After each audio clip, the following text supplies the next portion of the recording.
Hello guys, welcome back to my YouTube channel civil engineering hub. Guys, आज हम environmental engineering पे 60 most important questions करेंगे। उनमें से 20 क्वेश्चन हम आज की वीडियो के सेट में करेंगे। ऐसे बाकी 2 वीडियोस आएंगे जिन पे आप total 60 important questions environmental engineering के कर सकते हैं किसी भी जेईई के एग्ज़ाम के लिए। सो गाइज, आज की वीडियो में हम इन्वायरमेंटल इंजीनियरिंग के 20 मोस्ट इम्पॉर्टेंट क्वेश्चंस करेंगे।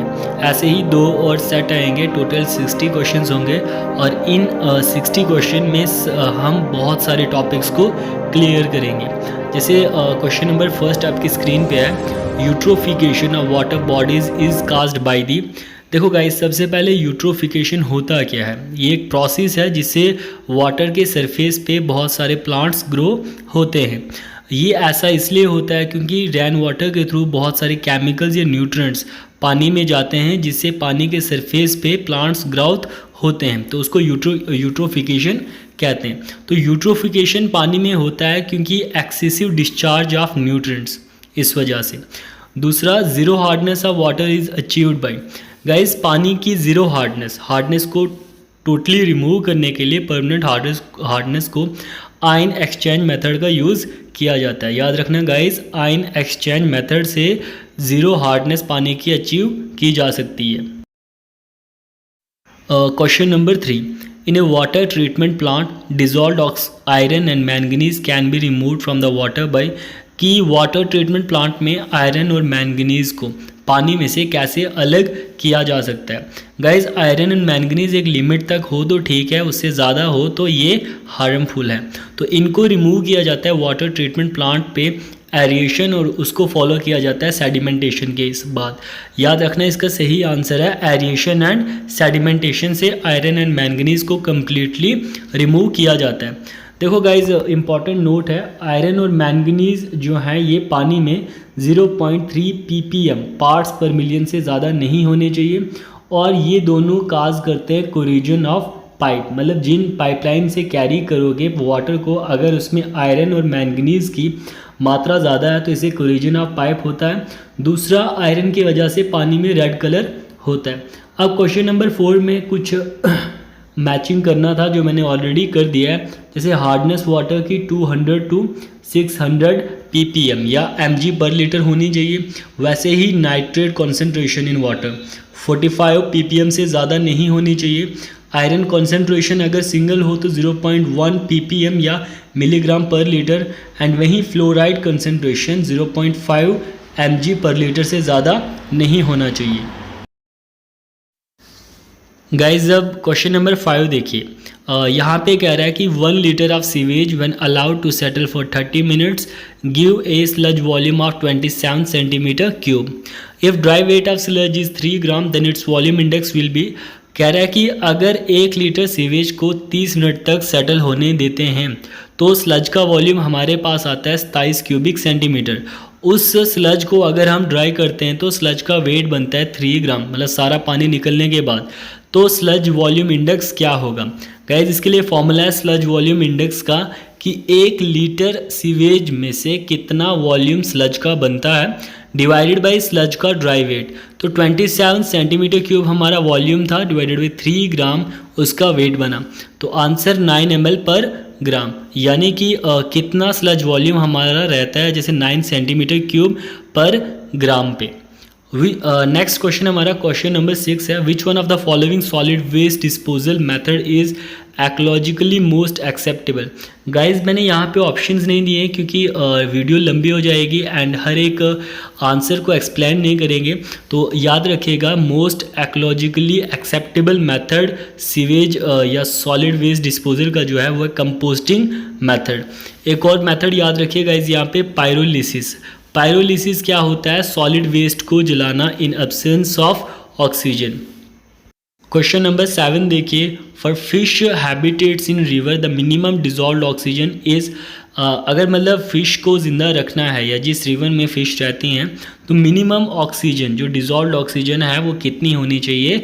तो इसका सही आंसर है 4 पार्ट्स पर मिलियन या 4 मिलीग्राम पर लीटर। गाइज, यहाँ पे आपको मैं बता दूं कि 1 litre is equal to 1000 millilitre and 1 millilitre is equal to 1000 milli milligram, यानी कि 1 लीटर में 10 लाख या 1 मिलियन मिलीग्राम पार्ट्स होते हैं। तो 1 लीटर के 4 मिलीग्राम पार्ट्स ऑक्सीजन होनी चाहिए 1 लीटर ऑफ वाटर में, वहाँ पे फिश सर्वाइव कर सकती हैं। अब क्वेश्चन नंबर 8, 9 हमारा बायोकेमिकल ऑक्सीजन डिमांड पे। याद रखना गाइस, जो बायोकेमिकल ऑक्सीजन डिमांड है ये टेम्परेचर के साथ वेरी करती है, लेकिन अल्टीमेट बायोकेमिकल ऑक्सीजन डिमांड किसी भी वेस्ट की टेम्परेचर पे डिपेंड नहीं करती, मतलब it remain same at all temperature. ऐसे ही क्वेश्चन नंबर 8 है हमारा, जिसमें पूछा है कि ultimate biochemical oxygen demand value किसी भी वेस्ट की, सीवेज वेस्ट की टेम्परेचर के साथ क्या करेगी। तो हमारा आंसर है कि बायोकेमिकल ऑक्सीजन डिमांड किसी भी वेस्ट की सेम रहेगी हर टेम्परेचर पे। क्वेश्चन नंबर 9 भी हमारा पूछा गया बायोकेमिकल ऑक्सीजन डिमांड पे। क्वेश्चन नंबर 8 था अल्टीमेट बायोकेमिकल ऑक्सीजन डिमांड, और क्वेश्चन नंबर 9 है सिर्फ बायोकेमिकल ऑक्सीजन डिमांड। जैसे क्वेश्चन में कहा है कि किसी भी वेस्ट के लिए 5 डे में जो biochemical oxygen demand 20 degree Celsius पे थी वो आती है 200 mg पर लीटर, और उसी वेस्ट पे 5 डेज़ की बायोकेमिकल ऑक्सीजन डिमांड अगर टेम्परेचर बढ़ जाए 30 डिग्री सेल्सियस हो तो क्या रहेगी। तो गाइज़ ये ज़्यादा आएगी 200 ppm से, जो 200 mg पर लीटर, मतलब जो बायोकेमिकल ऑक्सीजन डिमांड 5 डे के लिए 20 डिग्री सेल्सियस पे थी उससे ज़्यादा आएगी। वो कितनी आएगी वो कैलकुलेट नहीं किया है। तो मैंने आपको कहा कि ultimate biochemical oxygen demand temperature के साथ वेरी नहीं करती, लेकिन बायोकेमिकल ऑक्सीजन डिमांड इंक्रीज़ करती है टेम्परेचर इंक्रीज़ करने पे। अब क्वेश्चन नंबर 10 में देखिए गाइज, इसमें कुछ मैचेस हैं, जैसे हार्डनेस वाटर की EDTA मेथड से हम सॉल्व करते हैं या फाइंड आउट करते हैं। क्लोरीन हमारे वाटर में कितने हैं वो फाइंड करने के लिए ऑर्थोटोलाइट टेस्ट किया जाता है। वही डिज़ोल्व्ड ऑक्सीजन के लिए हमारा विंकलर्स मेथड है, एंड क्लोरीन को फाइंड करने के लिए मोर मेथड है। गाइज ये सारे इंपॉर्टेंट टेस्ट हैं, इनके खाली नाम याद रखिए कि किस टेस्ट से क्या चीज़ को फाइंड किया जाता है। देखो गाइज, ये जो वीडियो है ना ये शॉर्ट टाइम प्रिपरेशन के लिए, जैसे एग्ज़ाम आ रहा है और अभी तैयारी अच्छे से है नहीं, तो शॉर्ट टाइम में क्या तैयार करें और उसके लिए ये वीडियो अच्छी है। जैसे कि मैं भी इस टाइम पे अभी फ़िलहाल यही कर रहा हूँ। जैसे क्वेश्चन नंबर 10 हमारा है which sewage treatment has Parshall flume. तो गाइज सीवेज ट्रीटमेंट में जैसे हमारा सीवेज आता है screen, then grit chamber, then sedimentation tank, sewage treatment है। तो ग्रेट चैम्बर में हमारे पार्शियल फ्लूम होते हैं जो कि मेजर करते हैं फ्लो को और कंट्रोल करते हैं फ्लो की वेलोसिटी को। Question number 11 maximum flow occur in the egg shape sewer when the ratio of depth of flow to vertical dia is. Guys जैसे हमारी सीवर का शेप अगर एग शेप है तो उसमें मैक्सिमम फ्लो मतलब डिस्चार्ज मैक्सिमम कब होगा, जब हमारा जो रेशियो है डेप्थ ऑफ फ्लो, जो डेप्थ ऑफ फ्लो है सीवर लाइन में to the vertical dia egg shape sewer का वो 0.95 से ज़्यादा होगा। और वहीं अगर depth of flow to the vertical depth या vertical dia egg shape sewer का हमारा 0.81 हो तो उस टाइम पे हमारी मैक्सिमम वेलोसिटी होती है सीवर लाइन में। Question number 12 electrical conductivity of total dissolved solids are interrelated. मतलब यहाँ पे पूछ रहा है कि पानी में जो कंडक्टिविटी है वो टोटल डिजॉल्व्ड सॉलिड से कैसे रिलेटेड होती है। वैल्यू इलेक्ट्रिकल कंडक्टिविटी क्या होगी अगर हमारा जो टोटल डिजॉल्व्ड सॉलिड्स है वो ज़्यादा होगा तो क्या होगा। देखो गाइज, अगर हमारी टोटल डिजॉल्व्ड सॉलिड ज़्यादा हैं पानी में तो इसके साथ कंडक्टिविटी भी इंक्रीज होगी। अगर डिजॉल्व्ड सॉलिड्स कम है तो करंट भी कम पास होगी तो कंडक्टिविटी भी लो होगी। उसके बाद एक और इम्पॉर्टेंट पॉइंट है क्वेश्चन नंबर 13 में BOD बायोकेमिकल ऑक्सीजन डिमांड, ये सीवेज की स्ट्रेंथ को बताता है। जितनी ज़्यादा डिमांड होगी मतलब जितनी ज़्यादा ऑक्सीजन कंज्यूम करेगा हमारा वेस्ट उतना ही वो स्ट्रॉन्ग सीवेज है। अब क्वेश्चन नंबर 14 है which is the suitable layout of water distribution system for well planned cities. Well planned cities जो हमारे सिटीज़ होती हैं जो अच्छे से प्लानिंग करके बनी हुई हैं तो उनमें कौन सा मेथड ऑफ वाटर डिस्ट्रीब्यूशन ज़्यादातर यूज़ होता है, तो that is ring system. Question number 15 देखिए, for a city a town with roads of rectangular pattern the type of layout used for water distribution. City या टाउन के लिए जिसमें roads rectangular pattern में हो, तो टाइप ऑफ लेआउट जो use किया जाता है वाटर डिस्ट्रीब्यूशन के लिए वो कौन सा है, gridiron method. Question number 16 देखिए guys, self cleaning velocity recommended for Indian conditions in order to prevent setting down of sewage at the bottom और on the sides of large sewers. देखिए guys, sewage हमारा carry होता है cities से sewer के through हमारा treatment plant तक, then उसको डिस्पोज किया जाता है। तो जब वो कन्वे करता है सीवेज को सीवर लाइन, तो उसमें हमारे सस्पेंडेड सॉलिड्स होते हैं जो सेटल हो सकते हैं। तो उनकी सेटिंग को प्रिवेंट करने के लिए सीवेज फ्लो की मिनिमम वेलोसिटी कितनी होनी चाहिए, 0.75 मीटर पर सेकंड। क्वेश्चन नंबर 17 देखिए, in water supply system the water mains should be design for. Water supply system में जो हमारी वाटर मेन्स होती हैं, मतलब जो पाइपलाइंस होती हैं, उनको कितने फ्लो के लिए डिज़ाइन किया जाता है, तो 225% of the average daily requirement. Guys, इस क्वेश्चन को मैं कुछ अलग पॉइंट्स के साथ लास्ट में समझाऊंगा। इसके इंपॉर्टेंट पॉइंट्स देखिए पहले। Design period of water supply system should be, देखो design period water supply system का 20 to 30 ईयर्स होना चाहिए। मतलब पॉपुलेशन को फोरकास्ट किया जाता है नेक्स्ट 20 to 30 ईयर्स के लिए, और उस पॉपुलेशन के लिए हमारा वाटर सप्लाई सिस्टम डिज़ाइन होता है। For large city suitable method of forecasting population is arithmetical increase method. याद रखिएगा गाइस, लार्ज सिटीज़ के लिए में सुइटेबल मेथड पॉपुलेशन की फोरकास्टिंग के लिए जो है वो है अर्थमेटिकल इंक्रीज मेथड। और ये जो मेथड है, this method of forecasting population gives lesser value as compared to geometrical increase method। तो ये मेथड हमें पॉपुलेशन की कम वैल्यू देता है as compare to geometrical increase method. और वहीं जियोमेट्रिकल इंक्रीज मेथड जो है it is suitable for old cities. Question number 18 देखिए, the presence of carbon dioxide and hydrogen sulphide in water. अगर पानी में कार्बन डाइऑक्साइड है और हाइड्रोजन सल्फाइड है तो it generally cause hardness in water. Guys देखिए, कुछ इंपॉर्टेंट फिजिकल फीचर्स पानी के, मतलब फिजिकल एग्जामिनेशन। टर्बिडिटी जो वाटर की है वो एक्सप्रेस की जाती है सिलिका स्केल पे, याद रखिएगा। जो कलर ऑफ वाटर है वो एक्सप्रेस किया जाता है प्लैटिनम कोबाल्ट स्केल पे, और ओडोर वाटर की एक्सप्रेस की जाती है PO स्केल पे, जिस पे वैल्यूज़ ग्रेजुएटेड होती है 0 to 5। जितनी हाई वैल्यू PO स्केल पे हमारी वाटर के ओडोर की आएगी, उतना ही वो स्ट्रॉन्ग ओडोर होगा।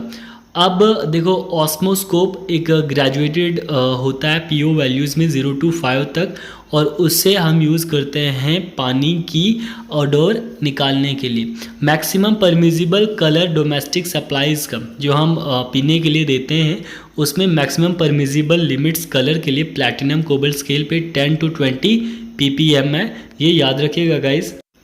और maximum permissible temperature for domestic supply is 10 to 15 degree Celsius, 40 degree Fahrenheit to 60 degree Fahrenheit. अगर सेल्सियस में 10 to 15 एंड फ़ारेनहाइट में 40 to 60।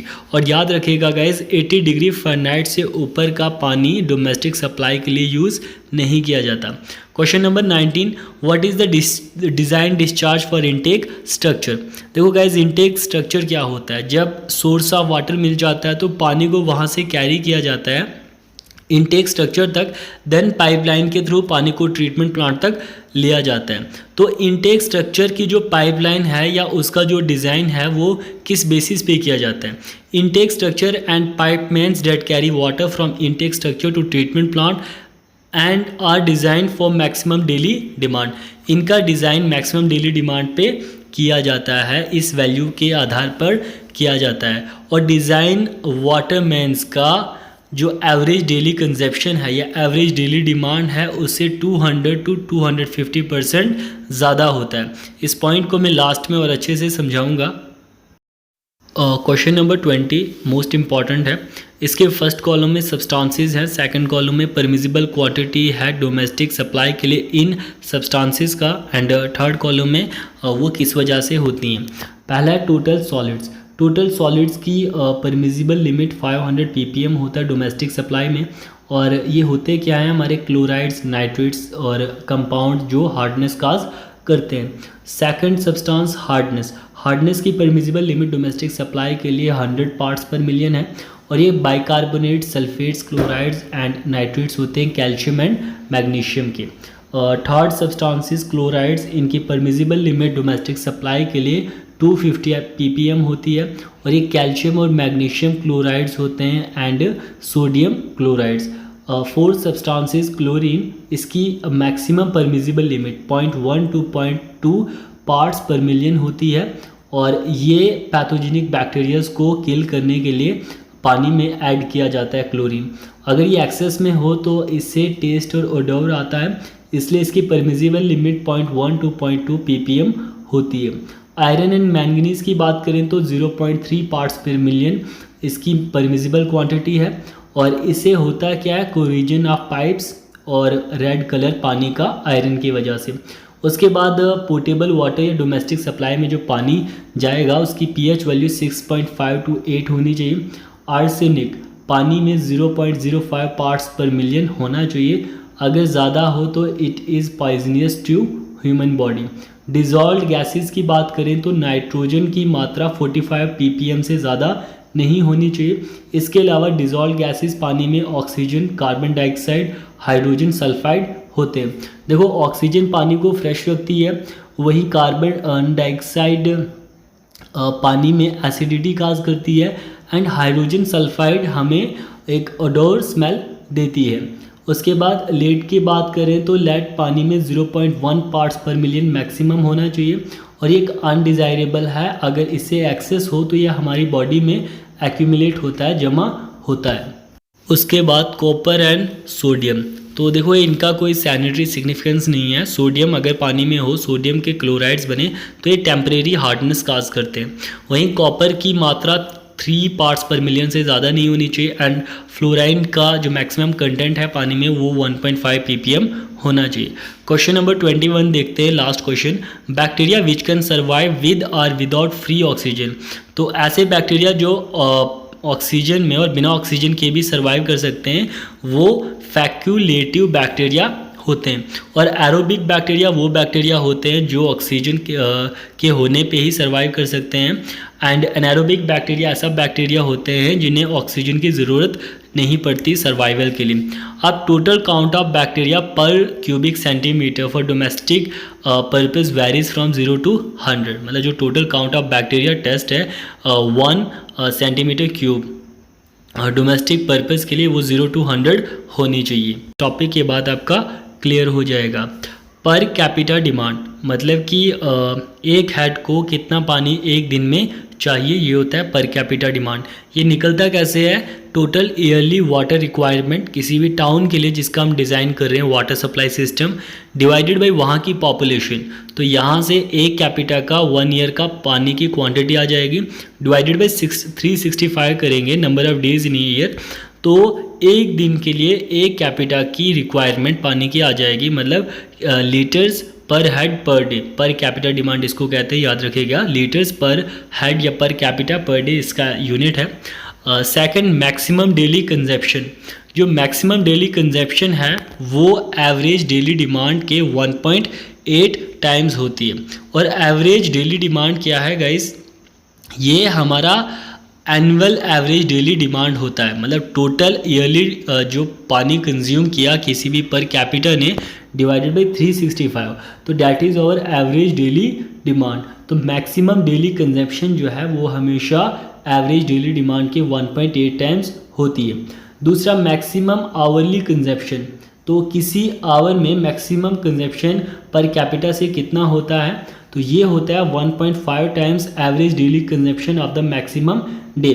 जो मैक्सिमम डे में हमारी कंजप्शन होती है और मैक्सिमम डे की कंजप्शन हमने ऊपर पढ़ा एवरेज डेली डिमांड के 1.8 टाइम्स होती है, उसका एवरेज मल्टीप्लाई 1.5, तो 1.5 multiply average daily consumption maximum day की क्या हो जाएगी, मैक्सिमम डेली कंजप्शन में जो पानी है डिवाइडेड बाई 24, तो उसकी एवरेज निकल जाएगी।